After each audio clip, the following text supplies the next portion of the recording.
ঠাকুরদাদা আমার শৈশবের অনেকখানি জুড়ে আছেন, সমস্ত শৈশব দিগন্তটা জুড়ে আছেন। ছেলেবেলায় জ্ঞান হয়েই দেখেছি আমাদের বাড়িতে তিনি আছেন। তার বয়স হয়েছিল প্রায় 100। জ্ঞান হয়ে পর্যন্ত দেখেছি তিনি আমাদের পশ্চিমের ঘরের রোয়াকে সকাল থেকে বসে থাকতেন। একটা বড় গামলায় গরম জল করে দিদি তাকে নাইয়ে দিত। ঠাকুরদাদা চোখে ভালো দেখতে পেতেন না, তাকে সকালে হাত ধরে রোয়াকে নিয়ে এসে তার জায়গাটিতে বসিয়ে দিতে হতো।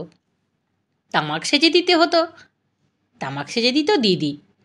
কেবল মা ঠাকুরদাদার ভাতের থালাটি নিয়ে গিয়ে তাকে খাইয়ে আসতেন। দিদি আবার তামাক সেজে দিত। কিছুক্ষণ পরে ঠাকুরদাদা বসে বসে আপন মনে কি যেন বকতেন। একটু বেশি বেলায় বাবা নাইবি করে কাছারি থেকে ফিরে বাড়ি ঢুকলেই ঠাকুরদাদা অমনি কান খাড়া করতেন। কে এলো? হরিশ? হ্যাঁ বাবা। বাবা হরিশ, আমার বড্ড খিদে পেয়েছে বাবা। সে কি বাবা, আপনাকে এখনো কেউ ভাত দেয়নি? না বাবা, খিদেই মরছি। হরিশ, ভাত দিতে বল না, ভাত দিতে বল। বাবার বয়স 50-এর উপর। মাথার চুল প্রায় সব সাদা হয়ে গিয়েছে। বেশ মোটা সোটা নাদুস নুদুস চেহারা। সবাই বলে বাবা নাকি দেখতে ভীষণ সুপুরুষ। বাবা মাকে অনুযোগ করে বলেন, আচ্ছা বাবাকে এখনো ভাত দাওনি? ছি ছি ছি ছি, এত বেলা হলো। মা বললেন, ও মা, সে কি গো, 10টার সময় যে আমি নিজের হাতে খাইয়ে এসেছি। বাবা চেঁচিয়ে ডেকে বললেন, ও বাবা। কি হরিশ, আপনাকে আপনার বৌমা খাইয়ে এসেছে যে?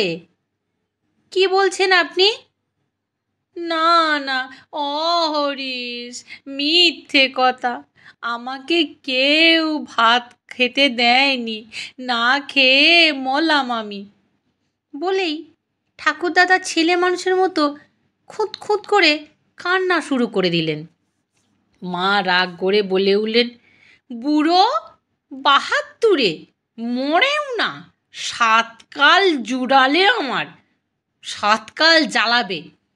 তোমার সাদের হিমি গিয়ে তোমার খাওয়াক না তামাক। আমি আর যদি কাল থেকে তোমায় দেখি, তবে আমি বেনি মুখুজ্জে। বাবা দুঃখিত স্বরে বললেন, আহা, বড় বউ, ছেলেপিলের সামনে? কি ছেলেপিলের সামনে? কে না জানে সোহাগের হিমির কথা? 72-এ বুড়ো চালকার গিয়ে ঠেকেছে। আহা, বড় বউ, এমন করে গুরুজনকে বলতে আছে? ছি ছি ছি, তোমার মুখখানা আজকাল বড়।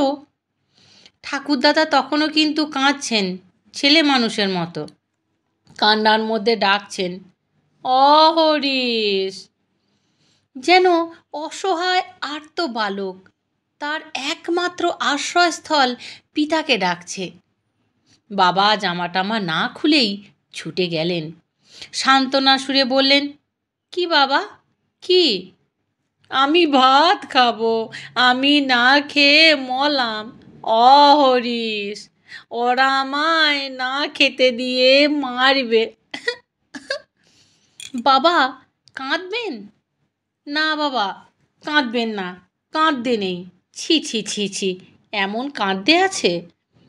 মা অমনি এর ওয়াক থেকে বলে উঠলেন, মরণ, বুড়ে 72-এ মরণ দেখো না, যেন 2 বছরের খুঁকা ছেলের কাছে কেঁদে খুন।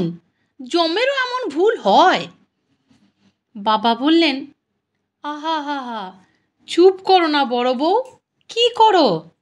ঠাকুরদাদা আবার বললেন, খিদে পেয়েছে, ভাত খাবো। আচ্ছা আচ্ছা, আমি দেখছি, আপনি একটু চুপ করুন।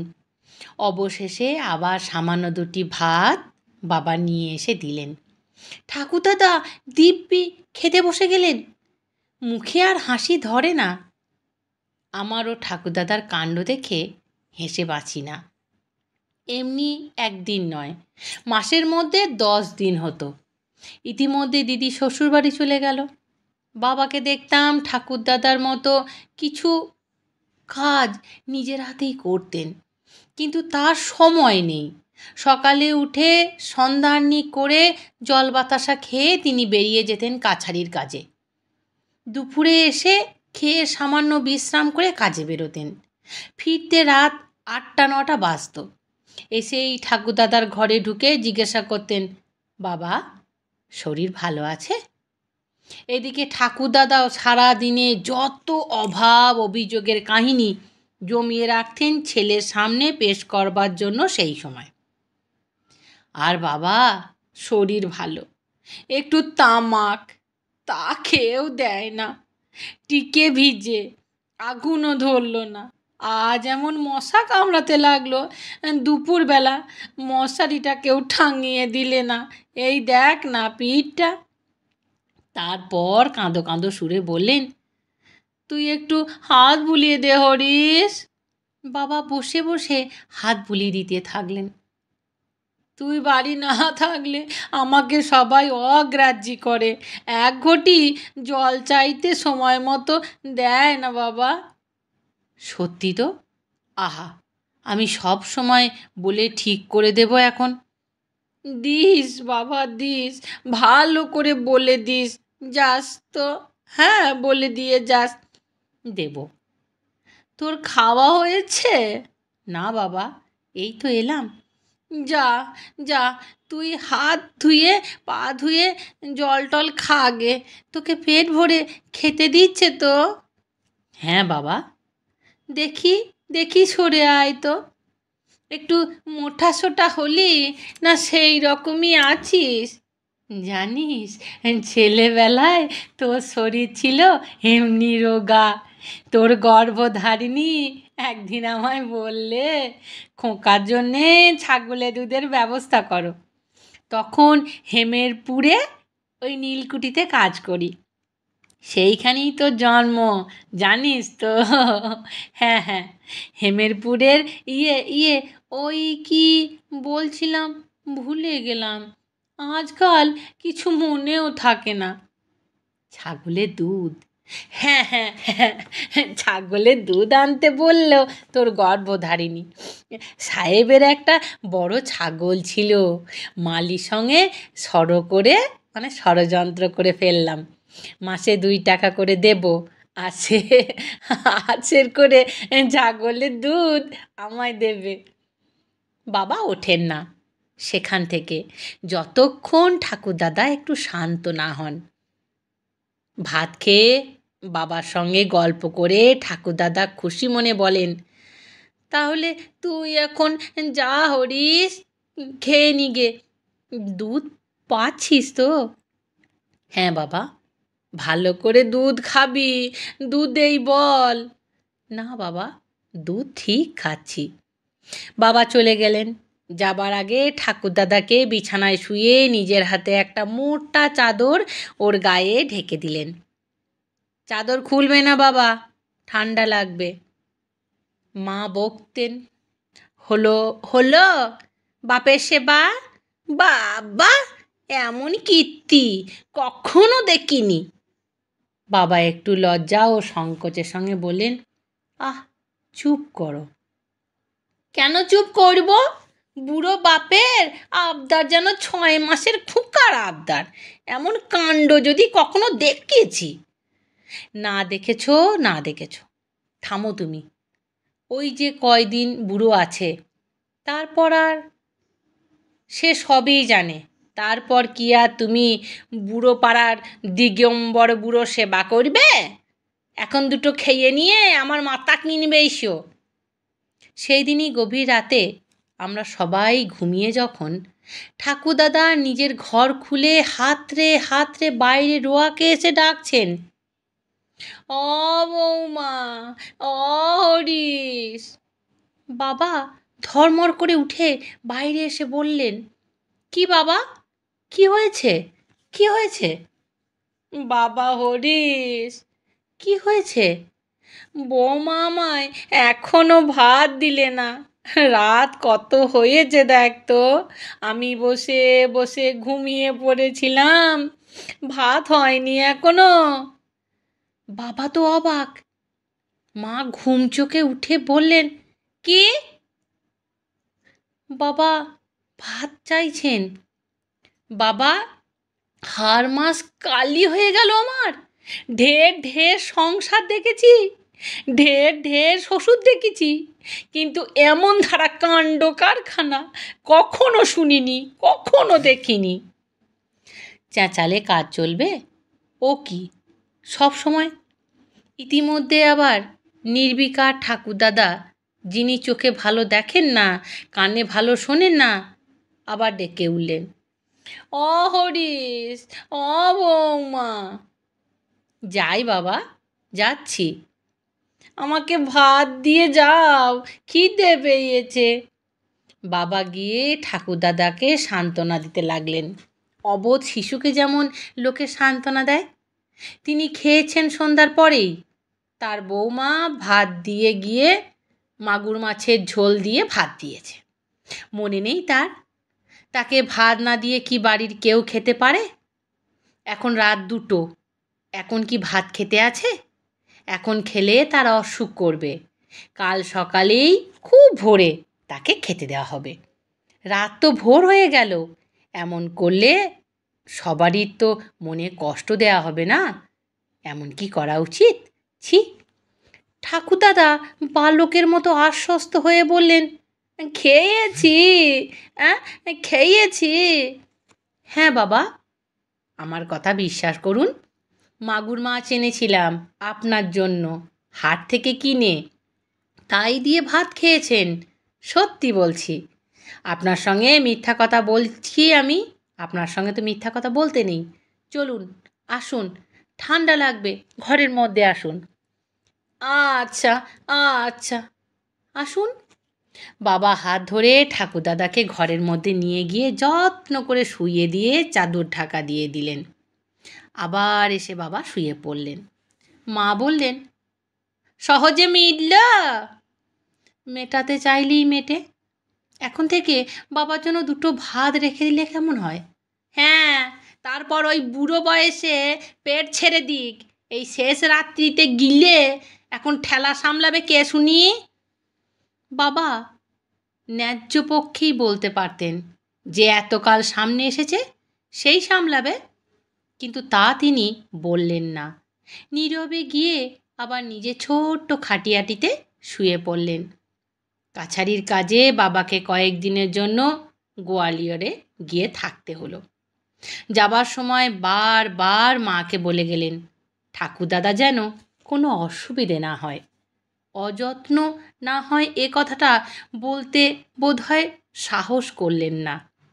তাহলে ধুমাধার ঝগড়া বেঁধে যাবে না? ঠাকুরদাদাকে গিয়ে বললেন, বাবা আমি গোয়ালিয়র যাচ্ছি, এই 5-6 দিন আপনি ভালোভাবে থাকবেন। 5-6 দিন আমার দেরি হবে, একটু বুঝে সুঝে চলবেন। আপনার বৌমা তো কাজের লোক, ছেলেপুলে নিয়ে বিব্রত। কবে আসবি? বুধবার নাগাদ। আজ না গেলে হতো না? শনিবারের বারবেলা নিশিকান্ত তরফদার বলতো মেহেরপুরের কুটি জমা জমা নিবিস ছিল, বুঝলি, শনিবারের বারবেলা। কে বললে আজ শনিবার? তবে কী বার? আজ শুক্রবার। তা কি করে হয়? তুই বললি 5 দিন দেরি হবে, তবে আজ শনিবার হলো না? বাবার এত হিসেব এখনো মাথায় আছে? 5-6 দিন বললাম যে, আপনি ভাববেন না কোনো অসুবিধা হবে। আপনার কোনো অসুবিধা হবে না। বাবা তো চলে গেলেন। এদিকে 2 দিন বেশ কাটলো। তারপরই ঠাকুরদাদা উৎপাত শুরু করলেন। রোজ সন্ধ্যের পর অভ্যাস মতো বলেন, অ হরিশ। কেউ উত্তর দেয় না। মা আমাদের চোখ টিপে বারণ করে দিতেন বাবা বাড়ি আসেননি সে কথা বলতে, কারণ তাহলে ঠাকুরদাদা উদ্বিগ্ন হয়ে উঠবেন। অ হরিশ, বাড়ি এলি? হরিশ। আমি মায়ের শিক্ষা মতো বলতাম, না, এখনো আসেননি বাবা। আজ কখন কাছারি গেল, আমাকে বলে গেল না। আমরা উত্তর দিই না। হরিশ, ঠাকুরদাদা তামাক সেজে দেব? একটি কিন্তু ছিল আমার মায়ের পরামর্শ, ওই একমাত্র উপায় ঠাকুরদাদাকে অন্যমনস্ক রাখার। আমাদের বলতেন, বস, আমার কাছে বস। আমি, আমার ছোট ভাই নীলু, ফুচু ও দুই বোন সরলা আর বিনু ঠাকুরদাদাকে ঘিরে বসি। সবাই এসেছে? আমরা বলতাম, হ্যাঁ। বিনু এসেছে? আমার কাছে এগিয়ে এসে বস সব। শোন শোন, সুন্দরবনে 156 নম্বর লাটে আমার মনিবের কাছারি ছিল। পাইকপাড়ায় রাজা ঈশ্বরচন্দ্র সিং, মস্ত বড় জমিদার। আমি সেখানে থাকতাম। সে কাছারির নাম ছিল গরানহাটির কাছারি। সুন্দরী আর গরান কাঠের জঙ্গল কিনা, তাই নাম ছিল গরানহাটি। একবার নোনাতলার খালে আমাদের ডিঙি লেগেছে। মাঘ মাসের দিন, জলে সোন নেমেছে। সে কি ঠাকুরদা? সোন মানে জোয়ার, জোয়ার। বেসন মানে ভাঁটা। বেসন নৌকা চলে না, সামনে নোঙর করতে হয় ও দিকির গাঙে। তারপর কি কি বলছিলাম? ওই হলো মুশকিল। ঠাকুরদাদার কাছে গল্প শোনবার কোনো সুখ নেই, কেবল ভুলেই যান। বলছিলেন সোন নেমেছে জলে। হ্যাঁ হ্যাঁ হ্যাঁ, তারপর দেখি এক মস্ত বাঘ জলে ডিঙির পাশে জল খাচ্ছে। আমাদের সঙ্গে উজির আলী বিশ্বাস ছিল, বড় শিকারি। সে অমনি বন্দুকে চোং বাগিয়ে এক দেওর করলেন। এক দেওর, দুই দেওর, ব্যাস, বাঘ উল্টে পড়ল খালের জলে। হ্যাঁ মনু, কি তোর বাবা এলো? না, এখনো আসেনি। গিয়ে দেখে এসো দাদা ভাই আমার। হরিশ, আসেনি বাবা, গল্প বলুন ঠাকুরদাদা। দেখে এসো দাদা ভাই। দেখতে হবে না, আসেনি। এলে আপনার সঙ্গে কথা বলতেন না। ঠাকুরদাদা আবার গল্প বলতে শুরু করলেন। বাঘের গল্প জমাতে পারলেন না, কেবল ভুলে যায়। আবার গোড়া থেকে শুরু করেন, উল্টো পাল্টা করে ফেলেন। কখনো বলেন শিকারির নাম উজির আলী বিশ্বাস, কখনো বলে তার নাম আজিমুদ্দি বিশ্বাস। এমন সময় মা ভাত নিয়ে এলেন। আমরা বললাম, ঠাকুরদাদা ভাত এনেছেন মা? ও, এসো বৌমা, কি রাঁধলে? মাছের ঝোল আর চচ্চড়ি। হরিশ আসেনি বৌমা? না, এখনো এলো না? রাত তো অনেক হয়েছে। রাত বেশি হয়নি, আপনি খেতে বসুন, আমি দুধ আনি। হরিশ এলে বলো আমার সঙ্গে যেন দেখা করে। মা চলে গেলেন। ঠাকুরদাদা সামনে দাঁড়ালে ঝুড়ি ঝুড়ি মিথ্যা কথা বলতে হবে। ঠাকুরদাদা খাওয়া শেষ করে কিন্তু অন্য দিনের মতো শুতে গেলেন না। ঠায় অনেক রাত পর্যন্ত রোয়াকে বসে রইলেন। আর কেবল মাঝে মাঝে যার তার পায়ের শব্দ শুনে বাবার নাম ধরে ডাকতে শুরু করলেন। অনেক রাতে মা বললেন, বাবা আপনি এখনো শুতে যাননি? শুয়ে পড়ুন, ফুচুকে পাঠিয়ে দিই আপনাকে শুয়ে আসুক। হরিশ এসেছে? না। কেন এলো না এখনো? আপনার কিছু মনে থাকে না? তিনি গোয়ালিয়র গিয়েছেন, মনে নেই? বুধবারে আসবেন, আপনাকে বলে গেলেন যে শুয়ে পড়ুন। ঠাকুরদাদা বসে কি ভাবলেন, কথার উত্তর দিলেন না। হয়তো মনে পড়ল বাবার গোয়ালিয়র যাওয়ার কথা। ফুচু গিয়ে তাকে শুইয়ে দিয়ে এলো। অনেক রাতে শুনলাম ঠাকুরদাদার ঘর থেকে কান্নার শব্দ আসছে। মা শুনে বললেন, দেখে আয় কি হইল। গিয়ে দেখি ঠাকুরদাদা বিছানার ওপর উঠে বসে কোণের দিকে হাত বাড়িয়ে লাঠি দাঁড়াচ্ছেন। তিনি নাকি এক্ষুনি বাবার সন্ধানে বেরুবেন। বাবা কেন আসেননি এখনো? তিনি মোটেই ঘুমোতে পারেননি নাকি? আমি জানি, আমরা জানি এ কথা ঠিক নয়। ঠাকুরদাদা বসে বসে ঢুলে পড়েন। তিনি না ঘুমিয়ে আছেন এত রাত পর্যন্ত। ইস, তার জানি না। ঠাকুরদাদাকে বোঝবার অনেক চেষ্টা করলাম, আমরা বোঝাবার কতই না চেষ্টা করলাম। অবশেষে মা গিয়ে কড়া সুরে বললেন, আচ্ছা বাবা, আপনার কাণ্ড কারখানা কি শুনি? ওরা ছেলে মানুষ, ওদের ঘুমোতে দেবেন না একটুকু? 100 বার আপনাকে বলা হয়েছে তিনি গোয়ালিয়র গিয়েছেন, বুধবারে আসবেন। আপনি কিছুতেই তা শুনবেন না। রাত দুপুরে উঠে বাঁধিয়ে দিলেন গণ্ডগোল। ওই রকম করলে থাকুন আপনি আপনার সংসারে। আমি যেদিকে দু চোখ যায় বেরিয়ে যাব। আমি একদিকে বেরুই বাবা। মাকে ঠাকুরদাদা বড় ভয় করতেন। মা ঘরে পা দিতেই তিনি বেশ নরম হয়ে এসেছিলেন। সুসুর করে চাদর মুড়ি দিয়ে শুয়ে পড়লেন। সকালে উঠে আমার কাছে ডাকলেন, শোন মনু। কি? দাদা ভাই, দাদু আমার একটা পয়সা দেবো এখন।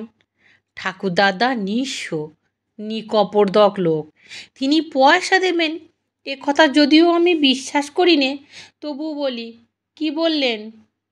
তোর বাবা চিঠি এসেছে?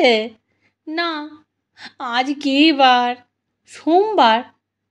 হরিশ কবে আসবে? বুধবারে দাদু। আচ্ছা, যা যা। বুধবারে বাবা কি জন্য যেন এলেন না, কি জানি। ঠাকুরদাদা সারাদিন রোয়াকে বসে রইলেন, গম্ভীর মুখে তামাক খান আর মাঝে মাঝে বলেন, কে এলো? ও হরিশ। কিসের পায়ের শব্দ রে? ও ফুচু, ও নীলু। ফুচু বললে, আমাদের রাঙি গাইটা বকনা ঠাকুর, ঠাকুরদা। ও ও ওই রকম চলল সারাটা দিন।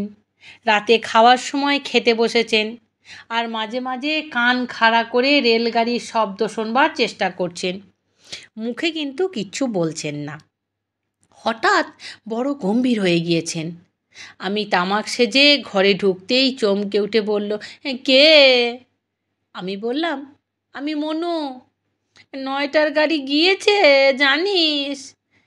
এখনো যায়নি, আপনি শুয়ে পড়ুন। শব্দ পাসনি গাড়ির? না। ও ও বাবার কথা মুখেও আনলেন না। বললেন, পান ছেঁচে এনেছিস? নিয়ে আয়। বাবা তার পরদিনও এলেন না। ঠাকুরদাদা কিন্তু আশ্চর্য রকমের গম্ভীর হয়ে গিয়েছেন। আর কিছু জিজ্ঞাসা করেন না, বাবার নাম ধরে ডাকেনও না। শুক্রবার দিন সন্ধ্যার গাড়িতে বাবা বাড়ি এলেন। ঠাকুরদাদা অভিমানে কথাই বললেন না। বাবা বুঝতে পারলেন। মাকে বললেন, বাবা দেখছি রাগ হয়েছে, যাই দেখি ব্যাপারটা। ঠাকুরদাদা তামাক খাচ্ছেন। বাবা গিয়ে বললেন, বাবা। পায়ে ধুলো নিয়ে প্রণাম করলেন। বাবা কেমন আছেন? ঠাকুরদাদা নিরুত্তর। বাবা রাগ করলেন নাকি? তা আমি আবার রানাঘাটে যাচ্ছি কাল সকালবেলা। রাগ হয় না, রাগ হয় না। এবার ঠাকুরদাদা আর না বলে থাকতে পারলেন না। কেননা ওই যে বাবা বললেন কাল সকালেই রানাঘাট যাবেন, এতেই ঠাকুরদাদা রাগ জল হয়ে গিয়েছে এক্কেবারে। বাবা হেসে বললেন, আপনি রাগ করতে পারেন, তবে আমি পরের কাজ করি। কাজ সারতে গেলে 2-1 দিন দেরি হয়েই যায়। আমার জন্যে কি আনলে? ভালো জিনিস এনেছি, আপনার ভালো লাগবে। কেষ্টনগরের সরভাজা। তা দিতে বল বৌমাকে। সে সময় মা কালীতলায় প্রদীপ দিতে গিয়েছিলেন। আসতে দেরি হলো। ঠাকুরদাদা অধীরভাবে বারবার মাকে বলতে লাগলেন, এলো তোর মা, ও মনু। বাবা চলে গিয়েছেন নটবর বাঁড়ুজ্যের চণ্ডী মণ্ডপে পাশা খেলতে।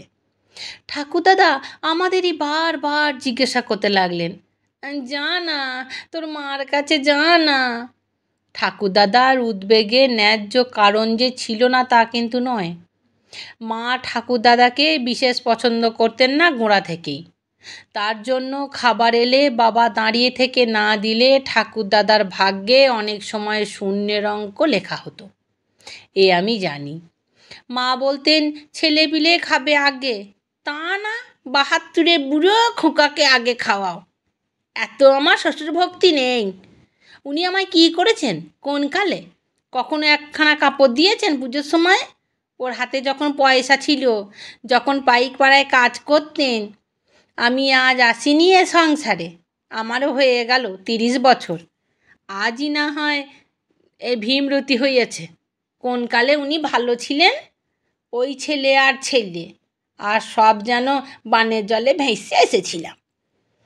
একটু নাড়ু কিংবা এতটুকু আমসত্ত্ব ছেঁড়া পড়তো ঠাকুরদাদার ভাগ্যে। বাবা নিজের হাতে খাবার নিয়ে ঠাকুরদাদাকে দিতেন বোধ হয় এই জন্যই। আগে ঠাকুরদাদাকে না খাওয়ালে বাবার যেন তৃপ্তি হতো না। আষাঢ় মাসে ঠাকুরদাদা জ্বরে শয্যাশায়ী হয়ে পড়লেন, আর উঠতে পারেন না। বাবা তাকে বিছানা থেকে উঠিয়ে মুখ ধুইয়ে কাপড় ছাড়িয়ে ওষুধ খাইয়ে দেন। বেদানার রস করে মিছরির গুঁড়ো মিশিয়ে খাওয়ান। কাছারি থেকে আসবার পথে ঠাকুরদাদার ঘরে কিছুক্ষণ বসে তবে এসে স্নানাহার করেন। কি উদ্বেগ তার ঠাকুরদাদার অসুখের জন্য। মাকে বলতেন, বাবার জ্বর কত দেখেছিলে? উনি তো ভুলে যান ওষুধ ঠিক মতো দেবে। সেরে উঠেও ঠাকুরদাদা প্রায় ২ মাস বিছানা ছেড়ে উঠতেই পারেন না। বাবা আজ ছাগলের দুধ, কাল কুমড়োর মিঠাই, পরশু আমলকির মোরব্বা, যে যা বলে তাই জোগাড় করে নিয়ে এসে খাওয়ান ঠাকুরদাদা গায়ে বল পাবেন বলে। ঠাকুরদাদাও হয়ে গেলেন একেবারে বালক। তার উৎপাতের জ্বালায় বাড়ির শুদ্ধ লোক অতিষ্ঠ হয়ে উঠল। কেবল দিনরাত খাই খাই, আর একে ডাকছেন তাকে ডাকছেন। আমরা পারতপক্ষে কোনো দিনই কেউই ঠাকুরদাদার ঘেঁষা বড় একটা নই। এখন তো একেবারেই তীরসীমানায় ঘেঁষি না। ১০ বার ডাক দিলে একবার উত্তর দিই, কি না দিই। কোনো সময় দিই, কোনো সময় দিই না। মা ভাতের থালা দিয়ে আসেন, নিয়ে আসেন, এই পর্যন্ত। কথার জবাব দিলেও খুব হৃষ্টচিত্তে দিই না। যা দেয় তাও আবার অত্যন্ত সংক্ষিপ্ত। অথচ সেই মাই নদীর ঘাটে বাঁড়ুজ্য গিন্নিদের সঙ্গে ১ ঘণ্টা ধরে হাবড়ি জাবড়ি বকেন। ঠাকুরদাদা অসহায় শিশুর মতো বাবার পথ চেয়ে বসে থাকেন। বাবার পায়ের শব্দ পেলেই সুর ধরেন, অ হরিশ এলি, অ হরিশ। আর ঠিক কি বাবার পায়ের শব্দ চেনেন ঠাকুরদাদা? বাবা এসে নিজে দেখাশোনা করবেন, নাওয়াবেন খাওয়াবেন ঠাকুরদাদাকে। বাবা এলেই ঠাকুরদাদা যত কিছু অভিযোগ শুরু করে দেবেন। তার কাছে ছেলে মানুষের মতো বৌমা আমাকে এ করেনি, আমাকে তা দেয়নি, তাতে ঠাকুরদাদা মায়ের সহানুভূতি আরও হারাতেন। বাবা তাও জানতেন, সেই জন্য নিজের সর্বদা খবরদারি করতেন। কারো হাতে ঠাকুরদাদাকে ছেড়ে দিয়ে বাবার বিশ্বাস হতো না, দিদি ছাড়া। দিদি তো শ্বশুরবাড়ি চলে গিয়েছে। পৌষ মাসে বাবা আবাদে গেলেন পৌষ কিস্তি খাদ না জায়েদ করতে। বারবার মাকে বলে গেলেন ঠাকুরদাদা যেন অযত্ন না হয়। মা বললেন, কেন, আমি কি বুড়োকে গলা টিপে মেরে ফেলবো নাকি? ছি, এমন বলতে নেই। না, তুমি সেই রকমই কথাবার্তা বলছো কি না তাই বলছি। তবে আমার সংসারের কাজকর্ম সেরে সব দিক দেখতে তো পারি নে। যতদূর পারি চিরকাল যা হয়ে এসেছে তাই হবে। একটু মন দিয়ে, মানে উনি বুড়ো মানুষ তো। আমি তা জানি, যা পারি হবে, ভেবো না।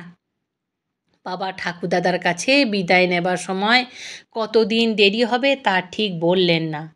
বললেন ঠাকুরদাদা হয়তো যেতে দেবেন না, কিংবা ব্যস্ত হয়ে পড়বেন। বাবা যখন বেরুলেন ঠাকুরদাদা বললেন, হরিশ, কবে ফিরবি? তার চিরন্তন প্রশ্ন। এই যে, যত শীঘ্রই হয় বাবা, আপনি ভাববেন না। ঠাকুরদাদাকে ফেলে কোথাও গিয়ে বাবা স্বস্তি পেতেন না, আমি জানি। ঠাকুরদাদা নাকি 3 বছর বয়স থেকে বাবা ও মার মতো করে মানুষ করেছেন বাবাকে। ঠাকুমায়ের মৃত্যুর পরে বাবা যেন ভাবতেন ঠাকুরদাদা শত্রুপুরীর মধ্যে বাস করছেন, চতুর্দিকে শত্রুবেষ্টিত অবস্থায়। একমাত্র আপনারজন তিনি নিজে। চোখে চোখে রাখতেন এই জন্যই সর্বদা। কারো হাতে ছেড়ে দিয়ে বিশ্বাস করতে পারতেন না। বলা বাহুল্য, ঠাকুরদাদা তো নিজেকে অসহায় শত্রুবেষ্টিত বলে মনে করতেনই। বাবা এবার বাড়ি ফিরতে বড় দেরি করলেন। অবশেষে যখন ফিরলেন তখন গরুর গাড়ি করে ভীষণ অসুস্থ অবস্থায়। ঘোর জ্বর।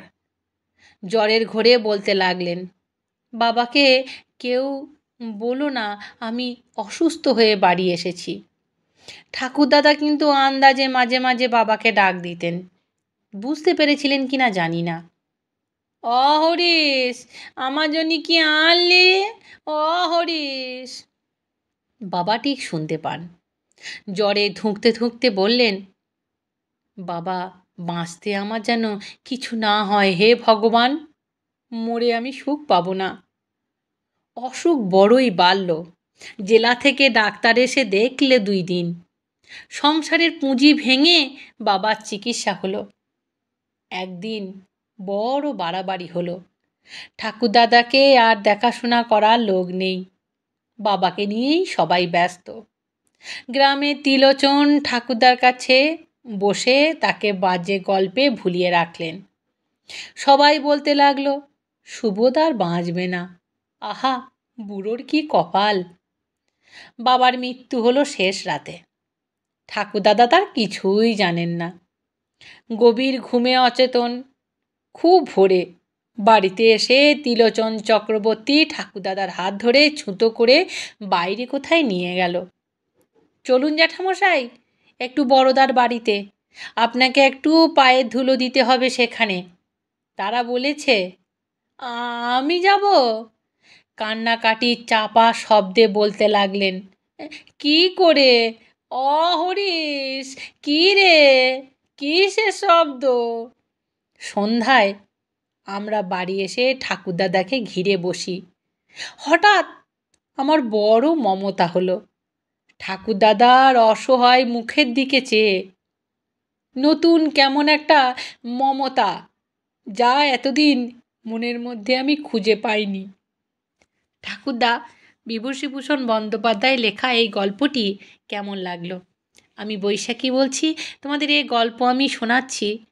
তোমাদের কেমন লাগলো? তোমাদের মূল্যবান মতামত আমাকে কমেন্টের মাধ্যমে জানিও।